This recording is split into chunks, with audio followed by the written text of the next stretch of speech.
Hello guys, and welcome back to the channel. Now guys, if you are a parent, then you will recognize this. If you have a wayward child, then you will put restrictions in place to ensure that that child toes the line, because really you don't really want a wayward child rampaging all over society and embarrassing your name. So now Nigeria, of course, is the wayward child of the international community, and restrictions have been put in place. As guys, I bring you this: how Nigeria's government plans to utilize $308 million Abacha loot. So that is this headline.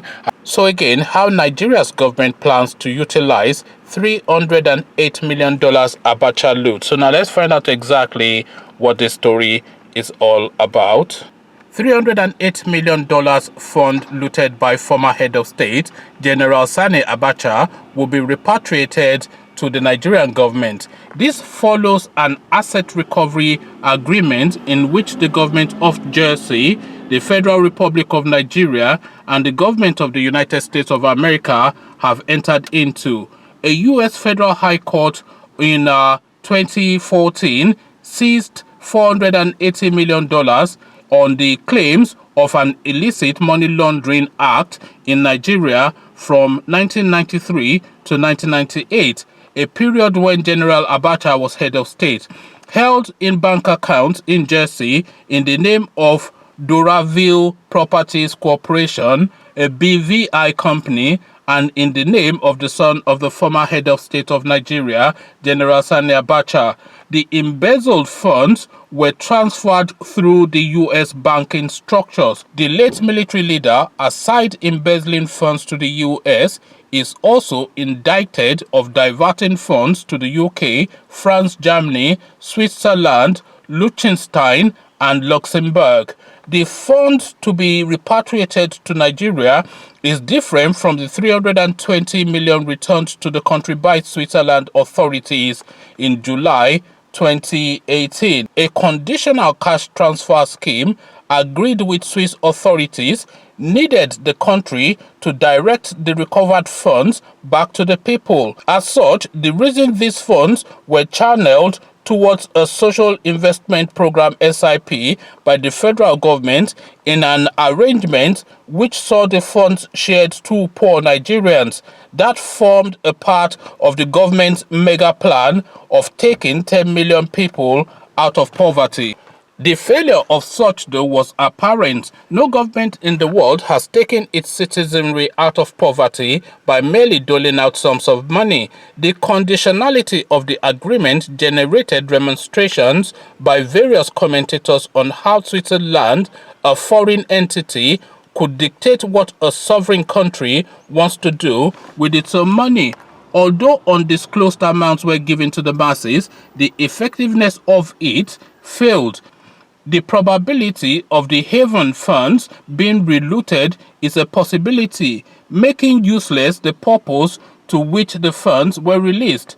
The failure of the last conditional cash transfer in its purpose should be a stepping stone for the government when it eventually receives the U.S. funds.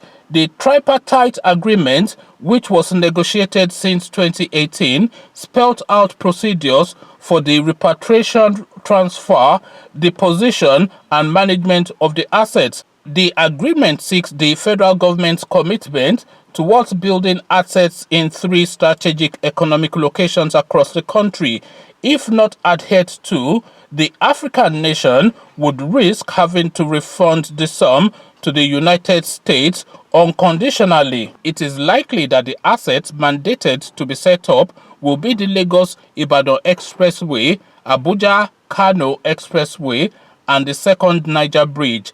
This was relayed by the Attorney General of the Federation and Minister of Justice, Mr. Abubakar Malami SAN, who represented the Nigerian government during the agreement. The road network are all under reconstruction, while the reconstruction of Lagos-Ibadan Expressway was initially domiciled at 167 billion naira. Those of Abuja-Kano Expressway and Second Niger Bridge is 155 billion naira and 210 billion naira simultaneously. All reconstruction work on the highways are behind the targeted timeline. When converted into naira, the recovered loot equals to about 112 billion naira, and the government has promised to set up an audit team to ensure the funds are utilized appropriately. General Abacha and his family allegedly stole between 1 to 5 billion dollars from the country. So now the Abacha loot is like the test case, is like the marquee case really that exemplifies the Nigerian situation.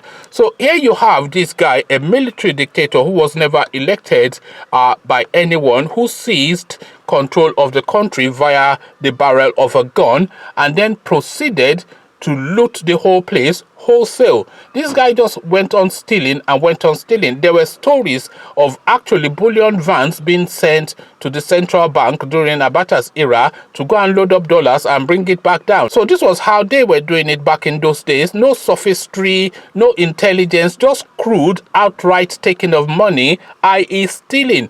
And they're saying this guy stole between 1 to 5 billion dollars. Well, he stole well in excess of $1 billion. We already know that because they've been recovering monies from this guy since the Obasanjo era. So the Obasanjo era alone must have recovered about 600 million from this guy. The Goodluck Jonathan era alone must have recovered about 400 million from this guy. So that's already $1 billion dollars, I mean, of course. So that's already $1 billion.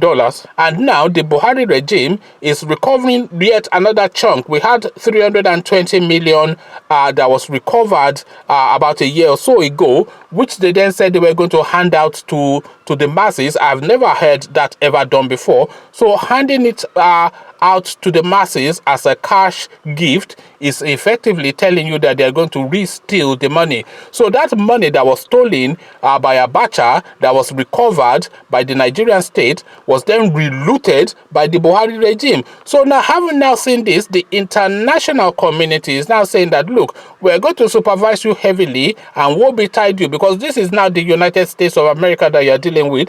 And woe betide you if you attempt to steal this money again. So this is now why they have put these conditionalities in there, that if this money is restolen, you will refund it in full back to the United States government and we will keep it. We don't care if it's your money or not. This money goes to the people of that country, not to your foreign accounts. And if you make any attempts to re-loot this money, we will come after you. And of course, I would like to see Mallam Buhari take on Donald Trump. That will be an interesting fight. So of course now they are going to supervise these monies, but then of course this money will still be relooted. By the way, this money will be relooted, but it will be relooted cleverly.